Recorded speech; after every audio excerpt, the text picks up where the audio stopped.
Welcome to Public Health on Call, a podcast from the Johns Hopkins Bloomberg School of Public Health, where we bring evidence, experience, and perspective to make sense of today's leading health challenges.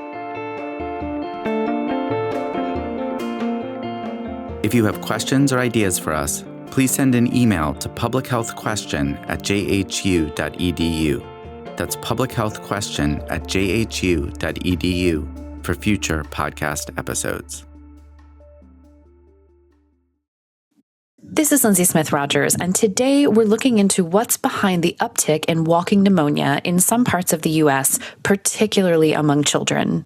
I talk with Dr. Anna Six-Samuels, an associate professor of pediatric infectious diseases at Johns Hopkins University School of Medicine and a pediatric infectious disease epidemiologist for the Johns Hopkins Hospital. She breaks down what walking pneumonia actually is, how it's tested and treated, and why we're seeing an influx of cases after a few years of lulls. Let's listen. Dr. Anna Six-Samuels, thank you so much for joining us on Public Health on Call. Today, we're going to talk about walking pneumonia, but first, let me start off by asking you a little bit about your work. Thank you so much for hosting this session, and I'm really happy to join you to talk about walking pneumonia today. So in my job, I'm a pediatric infectious disease doctor, and I also think about not only infections that infect kids right now, but also how we can prevent infections in children. So I'm really interested in not only how we treat and manage those infections, but how we can prevent kids from getting sick and keeping them healthy. So walking pneumonia is in the headlines, particularly in children. Are there more cases now, or what's happening? This is definitely something that we're seeing right now that we haven't seen in a few years. Walking pneumonia is caused by a bacteria called Mycoplasma pneumoniae, and I'll just call it Mycoplasma from here out for short. This is a bacteria, and it's a little bit different than some of the other bacterias like strep pneumonia that commonly cause community-acquired pneumonia. It has a little bit different cell wall structure. It's slow growing. It's not as aggressive usually. And so it tends to cause a pneumonia that's a little more quiet, slowly progressive. The symptoms might not be as severe, and people may very well feel well enough to walk around and do their daily life, and hence that term walking pneumonia. It's definitely one we've seen before, we're very familiar with. We haven't seen it in a couple years. It tends to come in waves, and we are seeing a wave right now. Why is there more cases in children? Classically, Mycoplasma tends to infect and cause pneumonia in school-age children at the highest rate. So we see the most number of people or the most number of pneumonia cases caused by this particular germ in school-age kids. One thing that's a little bit different in this season and the wave that we're seeing right now is we're also seeing younger children, 2, 3, 4-year-olds being diagnosed with pneumonia and testing positive for Mycoplasma. And so that's a little bit different that it shifted as well to that younger age group. But generally, this is an infection of children. Some adults can get it too. And certainly we have some people who are in the adult age range testing positive for Mycoplasma and have pneumonia symptoms. But for reasons we don't really understand well, it is mostly a pediatric issue. What does it look like? How do patients present to you? Yeah, so honestly, many people may get infected and their body clears it and they don't even realize they had it and it never causes significant illness. Some people might have very mild symptoms, not enough to even go to the doctor, and eventually goes away. So it doesn't always require treatment. Cases that get a little bit more pronounced with more severe symptoms might include fever, persistent cough, sore throat, headache. Symptoms that it doesn't tend to cause is a lot of nasal congestion or sinus congestion. So it goes more in the throat and the lungs and not so much up in the nose. So if folks have a lot of, runny nose, congestion, sinus buildup, that's probably more likely a viral infection and not Mycoplasma. But if they're having trouble breathing, then that's certainly a reason we would want folks to take their child to the doctor and get them evaluated to see if pneumonia might be a cause of that. How do you test for it? That's a great question. So I mentioned at some point that once upon a time, maybe we wouldn't even send a test. And really, it depends on the healthcare facility that someone's seeking care at, what tests are available. There is a test that's basically a nose or throat swab, similar to a COVID test people may have had in the past. And that then they send that test and look for genetic pieces of the bacteria to see, is there any bacteria there? Some places might have what we call a respiratory panel of tests. So one swab tests for a whole bunch of different viruses and bacteria at one time. And Mycoplasma is often on those panel tests. Some facilities may have access and ready quick results of that panel test. And it might help decide, will I use antibiotics, or I think it's most likely a virus, so I'm not going to treat with antibiotics right now. So that might be a reason someone sends the test. And then other places might not have access to a quick result. And so really, if you send a test out and it's going to be 3, 4, 5 days until you get it back, it might not be worth it. You might want to just make a decision about treatment on the spot. And so depending on someone's symptoms, their age, what's been going on, some patients may find that the doctor just makes the decision, hey, we're just going to go ahead and treat for this even without a test, because it won't make sense to send it out and decide later. Is there a treatment for it? There is. So we can treat Mycoplasma pneumonia with a common antibiotic. One of the most common ones is called azithromycin. Many people in their life might at some point have received a Z-Pak, for example. It's that same antibiotic, azithromycin, and we use a similar approach in children, just at pediatric doses. Let's put the numbers in a little bit of perspective, because you said it's something you haven't seen in a few years. And I think people see the headlines that this is rising. Let's go back to a normal year. And maybe what you're alluding to is that during COVID, we didn't see as much of this because people were taking some more precautions. How do the numbers right now compare to, say, like a pre-COVID, like normal season of this kind of pneumonia?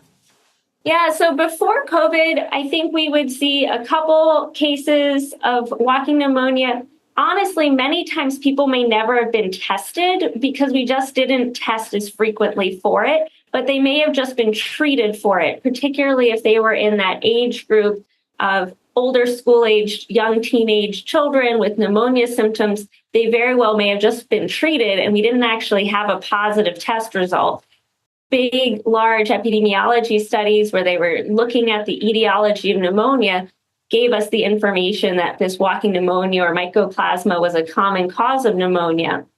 So it's definitely around.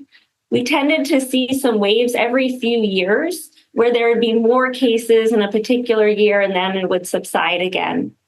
During COVID, it just went away completely. We basically didn't see any positive tests for mycoplasma. And likely that's related to all the infection prevention measures that went into place. The social distancing, the masking interrupted Mycoplasma's ability to get from one person to the next person, and it kind of just went away. There's some places in the world that actually saw an uptick in Mycoplasma last year. So parts of Europe and Asia reported seeing an increase in Mycoplasma at that point. And in our region, it was really not until this calendar year, 2024, that we began to detect Mycoplasma on tests. And it's since then, over the summer, the number of, or the proportion of tests sent that are positive for Mycoplasma is still going up right now. Is this something that's spread? You mentioned that there doesn't tend to be a lot of like runny nose. Is this something that's spread through like a cough and then you touch the droplets and touch your face? Is that how? Yeah, so it needs to get into the airway somehow to cause infection. And it is spread through droplets, either through our breath, coughs, sneezes from one person to the other. Something that's a little bit different about Mycoplasma than, say, a common cold as well is it takes longer from the time you get infected to the time you get sick. So for a common cold, you very well may have had the experience that one person in the house has symptoms, and within the week, the rest of the household members also get a runny nose and fevers or whatnot. This one lags a little bit because it's slow. So it kind of takes its time to rev up. It might be 1, 2, 3, even 4 weeks from the time someone was exposed to the germ to the time that they're feeling sick. It's going to be hard to know where one picks it up exactly. Are they contagious during this period of time? Usually people are most contagious right when they're first getting ill and they actively have a fever, actively coughing a lot. And that's also when you can imagine you're kind of sending the most droplets out around you as well. That might be infectious. So we have this lag, this 4-week lag, and you're telling me that test results are already starting to tick up, and we're at the very beginning of viral respiratory season. Are you concerned about what you're seeing right now?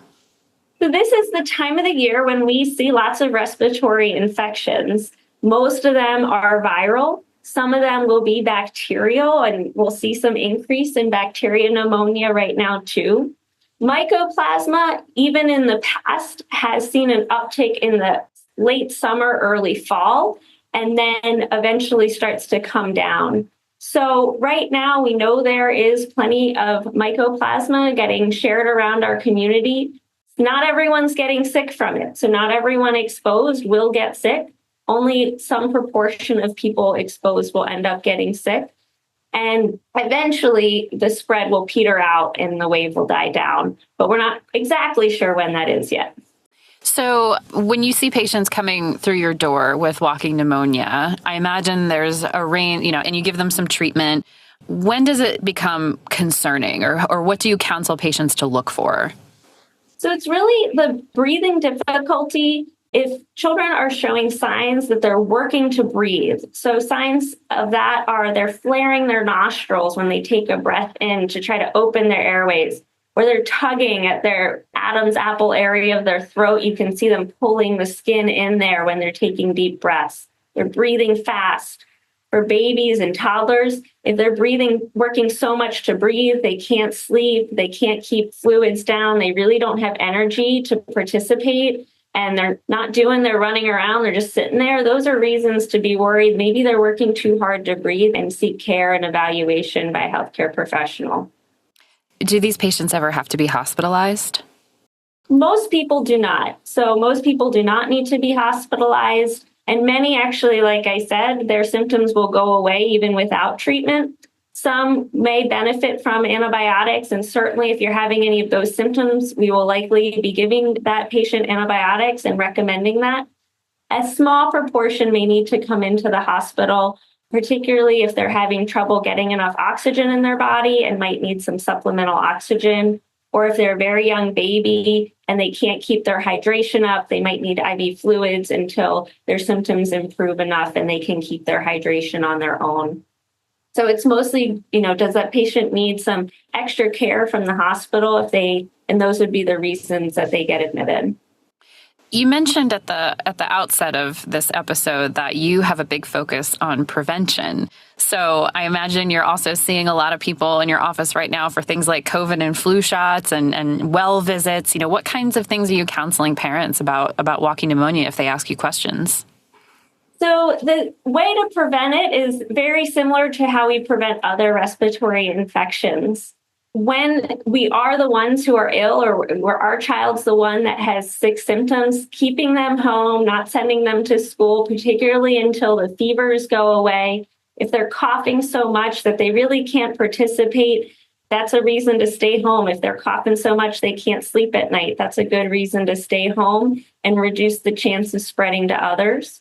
Certainly, if children are able, and I'll add willing to, because I do have young children myself, so I understand the fight, if they can wear a mask to help prevent spreading some of those droplets to their friends. And then on the flip side, other things that you can do, you yourself can wear a mask if you're worried about being around folks who might be sick, not going to a friend's house if you know they're actively ill or not feeling well today. Thinking about those gatherings as we're about to go into our holiday season and being mindful of, not only your risk of transmitting your germs to others, we want to share, but not share everything. And then some basic stuff like hand hygiene. So washing our hands when we get home, washing our hands before we touch our face or eat our food are key times when we can prevent those germs from getting in our airways and our mouth and our nose. We don't have a vaccine for this one. So this is not a vaccine preventable one. And so it's really those other measures that can help prevent spread. There are vaccines, though, for some of those other germs that you mentioned. So influenza, COVID, and now more recently RSV, we have an increasing option of tools in our toolkit to prevent those infections. And so I definitely encourage vaccines to prevent these other infections. They clearly have been shown to reduce the severity of illness if people get sick, reduce the chance that we spread it between each other. And for our youngest patients, they can make a really dramatic difference in their outcomes if they do get infected. Great. Well, anything else you'd like to add? Because you've been talking about pneumonia, I know, a lot in your job. So overall, I want to share a message of reassurance that, again, most people who get this infection very well will do very well and won't have severe symptoms. It may clear on its own. If they are getting more ill, to seek out care, and there's antibiotics that we can help with. And only a small proportion of the people infected will have more severe symptoms that ever need to come into the hospital or get more aggressive treatment. So it's not something that we want to get, but overall, hopefully something that will take its course through our population and our community and then pass along. Dr. Samuels, thank you so much for joining us. My pleasure. Thanks for hosting this today. Public Health on Call is a podcast from the Johns Hopkins Bloomberg School of Public Health, produced by Joshua Sharfstein, Lindsay Smith Rogers, Stephanie Desmond, and Grace Fernandez-Ciceri. Audio production by J.B. Arbogast, Holly Cardinale, Spencer Greer, Matthew Martin, and Philip Porter, with support from Chip Hickey. Distribution by Nick Moran. Production management by Catherine Ricardo. Social media run by Grace Fernandez-Ciceri. Analytics by Eliza Rosen. If you have questions or ideas for us, please send us an email to publichealthquestion@jhu.edu. That's publichealthquestion@jhu.edu for future podcast episodes. Thank you for listening.